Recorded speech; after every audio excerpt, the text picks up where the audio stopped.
perché non ha la cuffia. Hey, good evening. We are live from BPAC. Thanks for joining us. Just me here in the hall together with Steve Malone up on lights. Thanks for coming back. We were here 3 weeks ago for our first live stream at BPAC. And today, I've been actually moving nonstop. I played a little bit in the morning. I meant to spend the last half hour or 4 hours practicing, and I have not. So let me warm up my fingers with a little bit of Rachmaninoff.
Oh, I love that piece.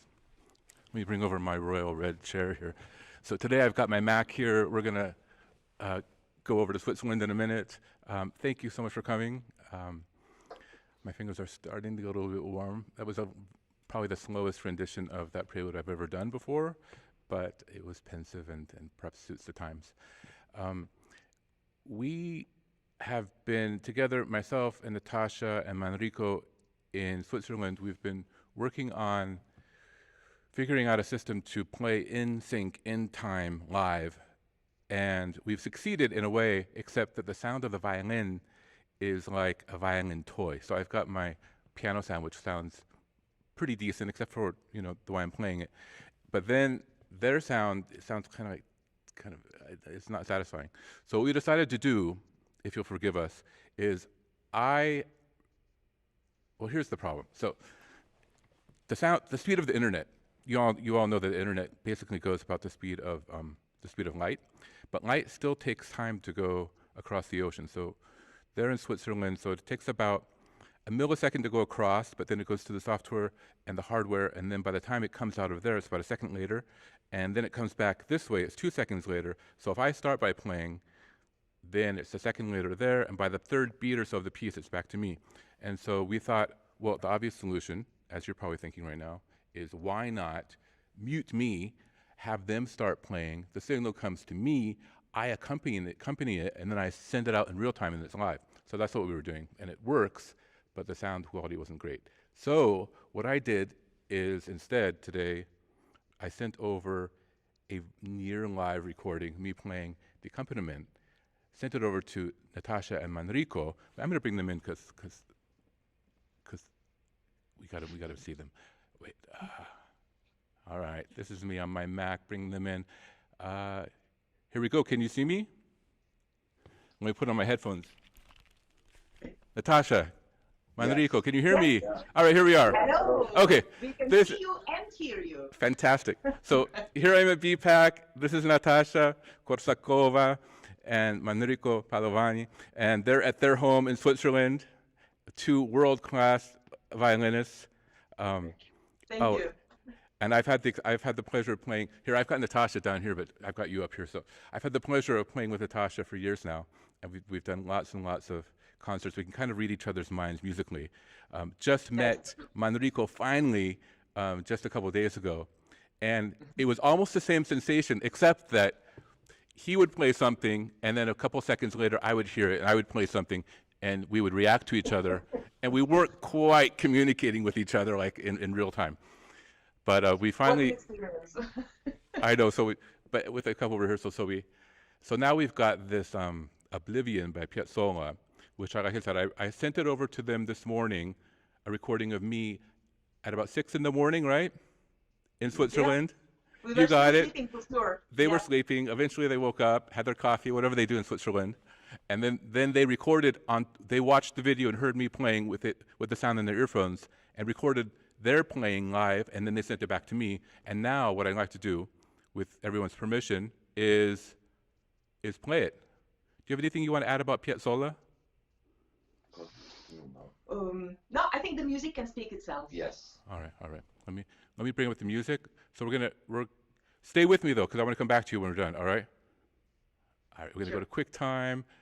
All right. Let's get this video going. Piazzolla, Oblivion.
Hey, we're back. We're back.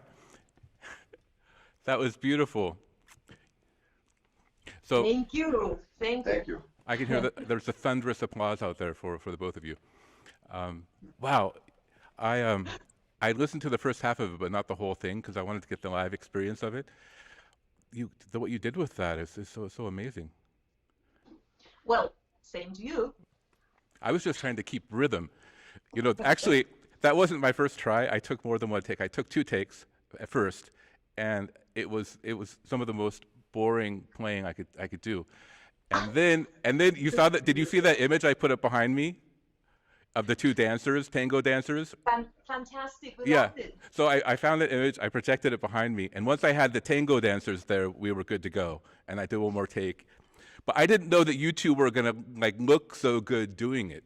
I was just you know, doing the best I could just to play in time. And here you're like, you know, it was like you're about to take over the tango dance floor or something. You should have given me a little heads up. We definitely were inspired by the dancers as well. And I said, Manrico, you know, when do we finally dance the tango? And he's like, one day. But now maybe we can start. Oh, you mean you don't? No, unfortunately not. Oh, you should. Tango is so sad. This is the problem. Sad and patient. And, Well- and we are very happy persons. That is true. And this is so sad.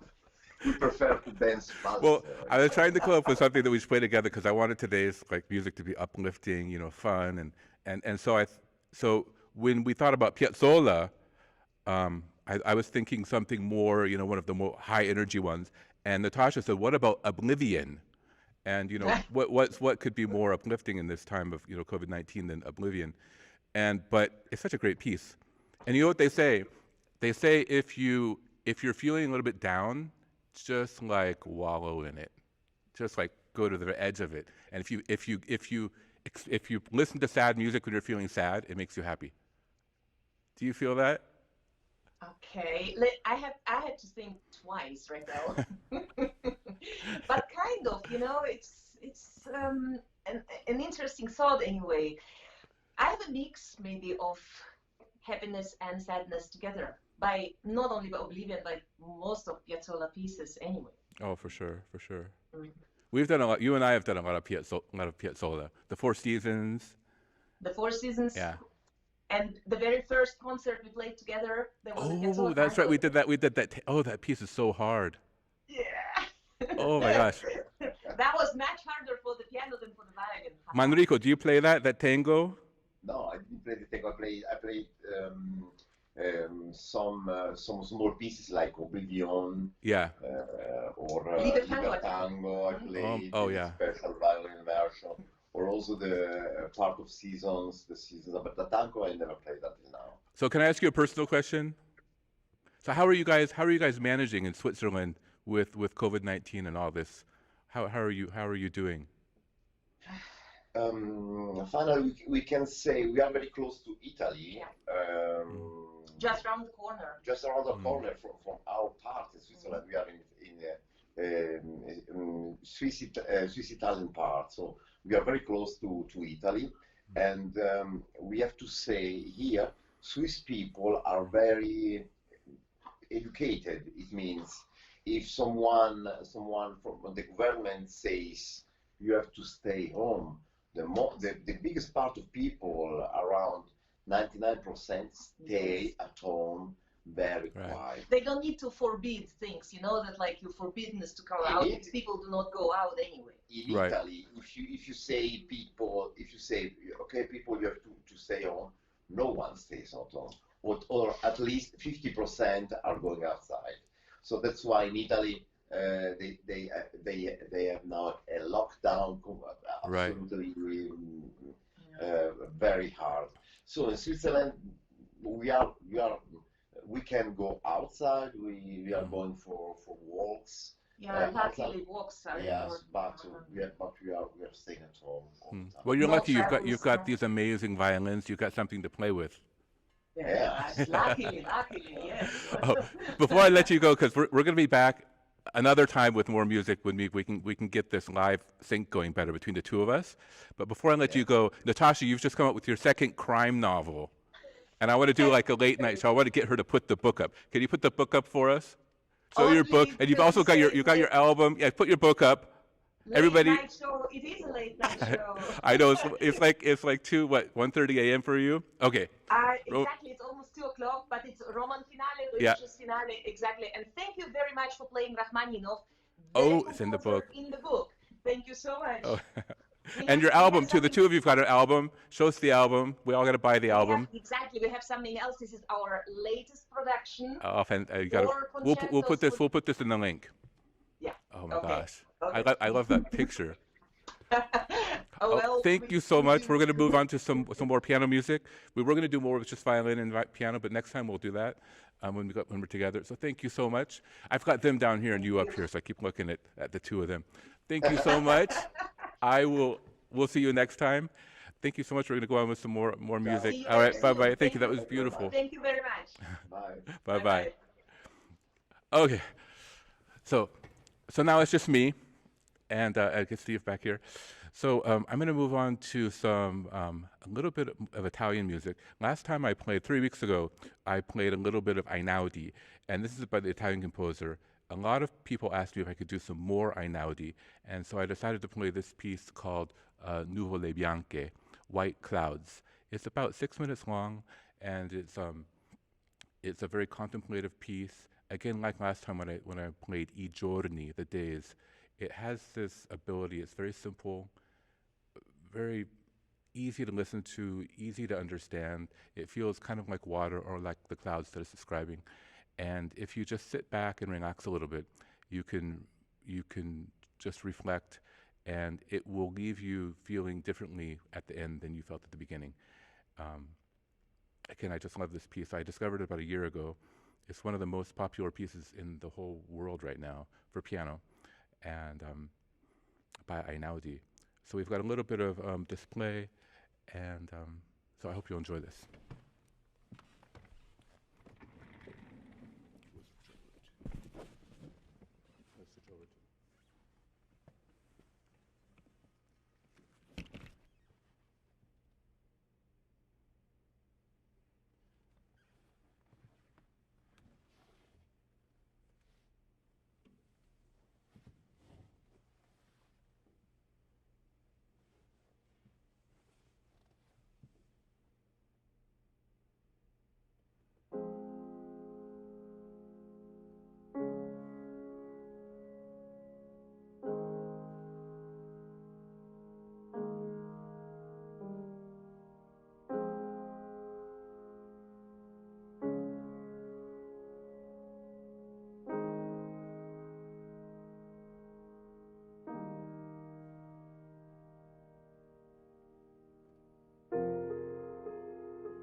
So isn't that beautiful? Last time we did our live stream, let me get down here. So I thought maybe 2 or 3 people would show up, and we got hundreds and hundreds, and now I think a couple of thousand people have seen it, which is really fantastic. Thank you for coming. Thank you all I got so many notes and comments back, emails, phone calls. I really appreciate you all reaching out to me. We're all in this together, and I wanted to have this chance again to just bring our community together and to come back virtually, at least, into what I feel is the center of Moore County. And I know people are joining us from all over, but right here in Moore County, we're on the campus of Santos Community College. This is a home to me. The Bradshaw Performing Arts Center here is the center of the campus, and I feel like the college here is the center of our cultural life and our educational life here in Moore County. So it's I was really safe coming out here. I came straight. I had my mask. We're exercising lots of social distancing. We've got Steve, who's 100 feet away, with a spray bottle to keep me away. And so we're it's just the 2 of us here, probably on the whole campus. And thank you for coming. I'm going to do one more piece, and I know I'm probably going over, but I wanted to do a little bit of Wagner. And this piece, okay, let me tell you about it. So it's a couple, let's see, back when I was maybe a few years back in my 20s, early 20s, I was in New York, I was in Manhattan. One of the reasons that brought me to Manhattan was the Met. The Met has this great, the Metropolitan Opera House, which is now, of course, closed. But one of the reasons I love New York is because of the Metropolitan Opera. But I can barely afford to go, and when I could go, I would be way, way in the back. And so some friends of mine coming up from out of town, they had 3 extra seats for Tristan und Isolde, which is one of my favorite Wagner operas. And so they said, would you like to go? And I said, sure. I reached out to my brother. Well, my brother Dan was living with me then. I said, do you want to go? He said, sure, I'm up for it. He had never been to the Met. And there's one more ticket. And so he said, well, maybe my friend can come with me. He's not really a classical music buff, but he loves culture, and let's bring him along. So the 3 of us went. We took the subway down. We got there, and I'm telling them about this Wagner opera where it's going to be like an hour, 3 hours of music, but it's some of the most beautiful music ever written, especially in the last 6.5 minutes. It's just to die for. And I was telling them about, we got our seats. So they were still pretty high up. We had our opera classes. But I was telling them about how many of you know the seat, when you go to the Met, the setting and the sets are just amazing. It's like a football field-sized stage, and the sets are always just like, wow. And so finally, there's all this anticipation, the 3 of us. And finally, this curtain opens up, and the set is not there. It's just like a rake stage. There's nothing on the set. It's in a modern version of Tristan und Isolde. And just the singers come out, and we're supposed to imagine that there's a set. And so this goes on for an hour, right? And there's very little happening in terms of drama because Wagner moves so slow. And so I'm looking at my brother and his friend who are just like not quite, I think my brother was enjoying a little bit more, but they were like not enjoying it, right? And then they have a half-hour intermission, and I said, look, I know that was a long first act, but it's gonna get better. Just wait for the last 6 minutes. You're gonna thank me. And so we went second act, another hour, right? Then intermission, and by then they were like, we can't take it anymore. It's just not worth it. And so they left. And so I thought I would just do you a favor tonight. We're going to skip right to the last 6 minutes, skip all the other junk, and we're going to do Wagner's the Liebestod from Tristan und Isolde.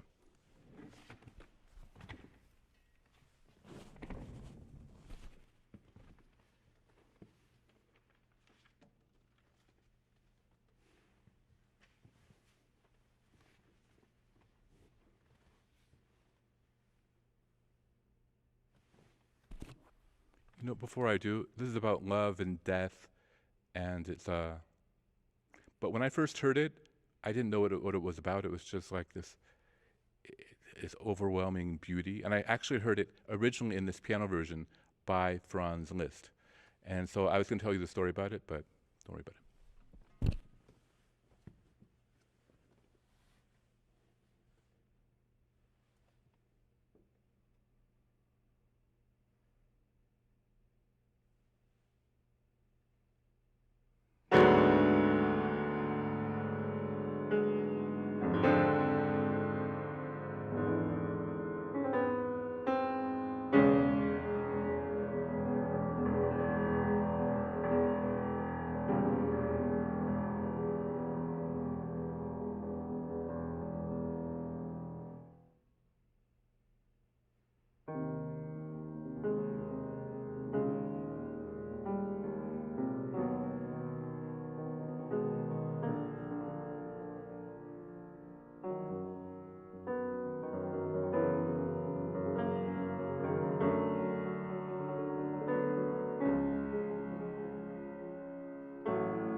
Oh, there's so much. I know a lot of people are out there. They're lonely. They're frustrated. They're wanting to get out of their house. This is an unusual time, to say the least. And I think if we can find ways to still come together and connect through music, through whatever means we can. And it's just not us here. Like I loved having Natasha and Manrico come out. It's worldwide. We're all experiencing the same things. And through music, I think there's some consolation. And so I thank you for taking a few moments together with us today. I want to thank Steve Malone back there for doing the lights. I want to welcome you back. If you come back in 2 weeks, we're going to have a piano recital here. Christina Henkel, who's on the faculty here at the college, she will be doing an all Chopin, early Chopin concert, I think through Opus 20. And that'll be 2 weeks from tonight. I'll be back in 3 weeks with another concert, very different from tonight's. And then we're going to have the last Wednesday in May, which is, I think, I'm not sure the date, maybe it's the 27th or so. That's going to be Ryan Book here on guitar. And after that, we'll see how it goes. If we want to keep going, we might go through the summer with this. We don't know how long we're going to be doing live streaming, but we'll keep bringing more content to you, bringing us together as a community. And please send your comments, share this with other friends and family. And I look forward to hearing from you, your emails, phone calls, all of that. And I really appreciate all of you. We're all kind of, especially the Philharmonic community, the college community. I know people feel like they're part of a family, an extended family. So thanks for coming today.